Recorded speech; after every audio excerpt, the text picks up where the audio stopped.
আসসালামু আলাইকুম প্রিয় শিক্ষার্থী, ইজি পাঠশালার পক্ষ থেকে আপনাদের সবাইকে বাংলা উচ্চারণের একটি চমৎকার ক্লাসে স্বাগত জানাচ্ছি। আমি আহমেদ সোহাগ। আমাদের ক্লাসগুলো যারা নিয়মিত করেন তারা অবশ্যই জানেন ইজি পাঠশালা আপনাদের জন্য কত চমৎকার একটি সার্ভিসের আয়োজন করেছে। যদি আমাদের ক্লাসগুলো ভালো লেগে থাকে তাহলে অবশ্যই আপনার শুভাকাঙ্ক্ষী ছোট ভাই বোন এবং জুনিয়রদেরকে জানাতে ভুলবেন না। ক্লাসটি শুরু করছি। আজকে আমরা আলোচনা করব হচ্ছে মফলার উচ্চারণ নিয়ে। মফলার উচ্চারণ পদ্ধতিটা আসলে কেমন হবে এটা নিয়ে আমাদের অনেক প্রশ্ন থাকতে পারে এবং আমরা অনেক সময় দেখি এটা গুলিয়ে ফেলি। মফলার কাজ কয়টা একটু শুনেন। মফলা 3 টাইপের কাজ করতে পারে। একটা হচ্ছে মফলা ময়ের মতো উচ্চারণ হতে পারে, ময়ের উচ্চারণ, অর্থাৎ নিজের উচ্চারণ অবিকৃত থাকবে, ঠিক আছে, ময়ের উচ্চারণ হবে। এরপর আরেকটা কাজ হচ্ছে মফলা কিছুই হবে না, কিছুই হবে না, এরকম হবে কিনা, না কিছুই হবে না এরকম কিন্তু মফলা হবে না, কখনোই না, ঠিক আছে, কিছু না কিছু হবে। আর আরেকটা হচ্ছে আনুনাসিক হবে। আনুনাসিক মানে কি? চন্দ্রবিন্দু আপনি বলতে পারেন, সহজ কথা। আনুনাসিক হবে মানে কি? চন্দ্রবিন্দু হবে, ঠিক আছে, এরকম চাঁদ বিন্দু বা চন্দ্রবিন্দু হবে। ক্লিয়ার বিষয়টা? তাহলে আমরা যেহেতু কিছুই হবে না তাহলে সেটাকে আমরা বাদ দিয়ে দিতে পারি। এটা অন্যান্য যুক্ত বর্ণগুলোর ক্ষেত্রে বা ফলাগুলোর ক্ষেত্রে হয়ে থাকে। একটু খেয়াল করেন, আমরা দেখব মফলাও কিন্তু শব্দের 3 জায়গায় ব্যবহৃত হতে পারে, প্রথমে, শেষে এবং মাঝে। যদি শব্দের প্রথম বর্ণে হয়, কোন বর্ণে বলুন তো? প্রথম বর্ণে। কোন বর্ণে? প্রথম বর্ণে। তাহলে সেটার সাথে শুধু চন্দ্রবিন্দু হবে, ম বাদ যাবে, চলে যাবে, কেবল কি হবে? চন্দ্রবিন্দু হবে। যেমন দেখুন একটা শব্দ আছে শ্মশান।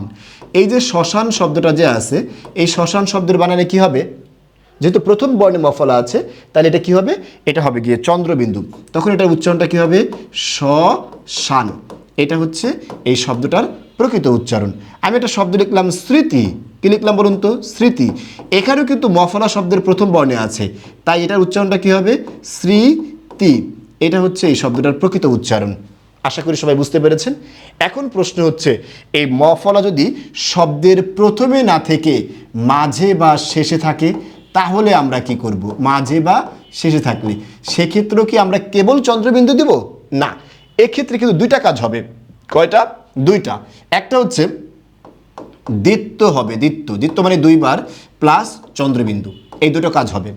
দ্বিত্ব হবে প্লাস, সরি এখানে বাই না, প্লাস হবে, প্লাস চন্দ্রবিন্দু হবে। এটা আপনারা একটু মাথায় রাখবেন, আমি বলে দিয়েছি ঠিকভাবে। আচ্ছা, এরপর একটু খেয়াল করুন, আপনি এখন শব্দ দেখলেই বুঝতে পারবেন যে কোথায় কোথায় দ্বিত্ব হবে এবং চন্দ্রবিন্দুটা হবে। যেমন দেখুন, আমরা একটা শব্দ প্রায় এরকম লিখি, ছদ্মবেশ, এরকম একটা শব্দ লিখি না আমরা? এই শব্দের উচ্চারণ লেখার সময় কিন্তু আপনাকে এটা লিখতে হবে, ছদ্ম, এটা লিখতে হবে। অর্থাৎ দ্বিত্ব হয়েছে, 2 বার হয়েছে প্লাস চন্দ্রবিন্দু হয়েছে। আমি একটা শব্দ লিখলাম হচ্ছে পদ্মা। কি লিখলাম?